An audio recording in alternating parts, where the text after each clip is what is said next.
1971 সাল থেকে দেশ স্বাধীন হওয়ার পর এখন অবধি আমাদের গ্রাম সহ আশেপাশের আরো 4-5টা গ্রাম আমরা মাটির রাস্তা ছাড়া পাকা রাস্তা কি চোখে দেখি নাই। আমাদের দাদারা অপেক্ষা করে আসছে রাস্তা হবে, আল্লাহ ওনাদের জান্নাত নসিব করুক। আমাদের বাপ চাচারা অপেক্ষা করে যাচ্ছে রাস্তা হবে, অলমোস্ট ওনাদেরও প্রজন্ম শেষের দিকে। And এখন আমরা অপেক্ষা করতেছি রাস্তা হবে, কখন হবে এটা জানি না, বাট আশা আছে হবে।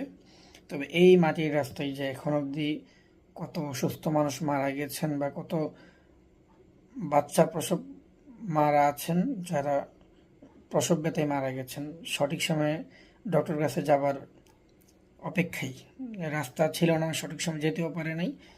আল্লাহ ওনাদের জান্নাত নসিব করুক। বাট এখন অবধি আমরা অপেক্ষা করতেছি রাস্তা হবে, এক্সপেকটেশন এটা। আর ইদানিং নতুন সরকার আসার পর থেকে অনেকেই এক্সপেকটেশন 1 মাস হয়ে গেছে, কিছুই করে নাই। অথচ 1971 সাল থেকে এখন অবধি অপেক্ষা করে আসছি আমরা।